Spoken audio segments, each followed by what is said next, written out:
You want to know how a simple moving day turned into the wildest, most ridiculous battle of my life? Okay, picture this. I'm wrestling my couch out of a U-Haul halfway through, sweating off last night's pizza, when some lady storms across the street looking like she owns the sun in half the state and just lets loose, "This lake belongs to Emmy and you'll never use it again." Yeah, that's how my introduction to the legendary HOA Karen Rita started. Not, "Hi, welcome to the neighborhood."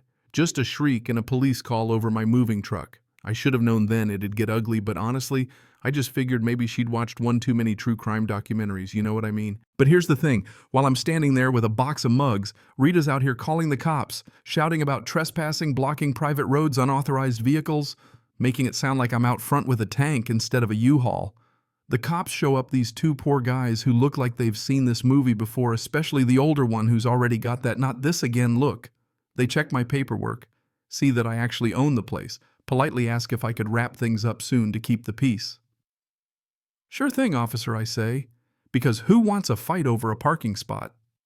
Cops drive off and Rita stalks home muttering like I stole her favorite poodle. That should have been the end, but nah. Something about the way she kept screaming private property and HOA rules stuck in my head. I couldn't let it go. Maybe it's the software guy in me give me a puzzle, and I can't help but start picking at the threads. That night after I dropped off the U-Haul, I sat at my kitchen table and combed through every page of the closing packet. Normal stuff: don't paint your house neon, mow your lawn, pick up after your dog. But then I get to the lake section. The HOA's got exclusive management authority over the water, or so they claim. But nowhere did it actually say they own it. It's all this vague legalese about historical use and community stewardship.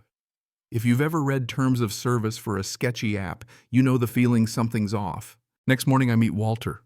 Older guy, couple houses down, outside watering tomatoes. Nicest welcome I get all week. He laughs and says, "Yeah, Rita's been making life hell for a while." He tells me stories people chased out over dog complaints, code violations, fines, legal bills. But here's what really grabs me. Walter remembers when the lake was open to everyone back in the day. It was just a regular community pond, no permits, no gatekeepers. Then Rita got her claws in and suddenly it's members only. He shrugs like this is just life now. Most folks, he says, are too scared to push back. So I keep asking around. Jenny over by the swing set tells me how Rita banned her kids from the water, said she'd call the cops if she caught them there again. Her daughter Emma still cries about it. This isn't just about moving trucks or overgrown grass. This is somebody rewriting childhood memories, kicking families out of their own backyard. And the more people I talk to, the clearer it gets. Rita's got the whole neighborhood walking on eggshells. Then come the fines. $50 grass height violations, no fishing signs, HOA members. Only everywhere cameras aimed at my door like I'm running a casino out of my living room. It gets under my skin, so I go digging county records, state park databases, even federal land registries. And what do you know? That Lake Rita's supposed private kingdom is state property, legally public, managed by the Department of Natural Resources, guaranteed access for everyone. My jaw hit the floor. I'm fired up now because this woman's been scamming the whole block for years. But how do you show up a queen in her own court? Lucky for me, Rita's got an ego the size of the lake. She announces this giant HOA Lake Day celebration, pro photographer, banners, even the local news. Whole party set up as a victory lap, except, well, I've got the receipts. Day of, I walk down with a folder full of state paperwork, a portable megaphone, and the confidence of someone who's read every line of the user agreement. Rita's mid-speech going on about her lake, her community, keeping outsiders out, and I just walk right up and ask, "Hey, Rita, can you show us the deed that says the HOA owns this lake?" You should have seen her face went from presidential to panicked in a split second.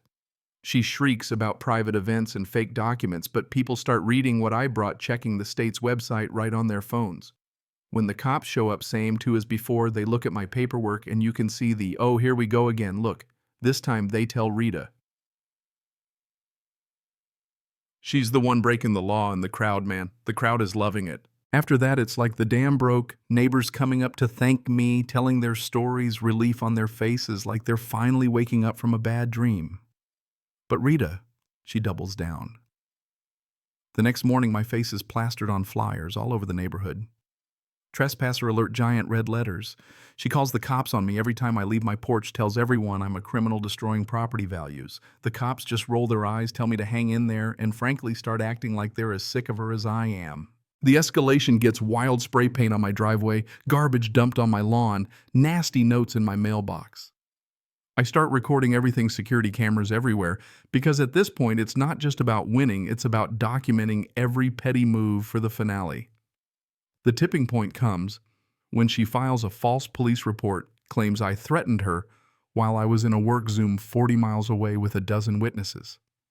This time the cops don't just shake their heads, they arrest her for filing false reports. That's the first time I see her actually scared. A week later, state investigators show up and force Sarah Martinez, not a single ounce of patience for HOA drama. Her team combs through everything illegal, signs digital bragging receipts for 5 years of fake lake fees. They find she's raked in over $30,000, set up an illegal toll booth, even posted her own evidence online. She literally blogged her way into federal charges. The state revokes all HOA privileges on the lake, slaps Rita with a lifetime ban from any leadership, and the community finally boots her out. Walter takes over. He's got a spine but also a heart. And the whole vibe around here just flips overnight. Kids are swimming, old folks fishing, no more patrol golf carts, just laughter and summer evenings again. And yet, you ever notice how when the villain finally falls, it's not as satisfying as you expect? Rita just kind of disappears. I see her sometimes walking the shoreline alone, weight lost, hair undone, looking 10 years older. Turns out her husband left after the investigation, couldn't take the drama, the bills, the public shame. Rita lost the house, lost her job, ended up living in her car. One night I see her slip on the rocks by the water and fall in. For a second I hesitate. This is the woman who tried to ruin my life. But my mom's words come back to me about being the better man, and I haul Rita out, coughing, soaked, completely broken. A week later, she knocks on my door, asks to talk. There's no anger, just this raw humility. Says she lost everything, knows it's her fault, can't understand why I saved her. I tell her I never fought her to destroy her, just to stop the pain for everyone else, and maybe this is her shot at a fresh start too. A month after that, with the HOA reformed, Walter at the helm, and the lake finally open for everyone.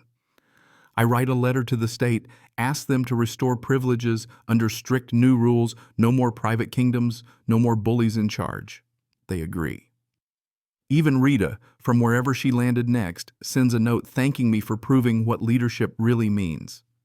Sometimes justice isn't about revenge, it's about putting things right, then letting folks decide for themselves how to move forward. So what would you have done in my shoes? If you've ever faced a bully or watched someone lose themselves to power, I want to know, where's the line between justice and mercy? Drop your thoughts below.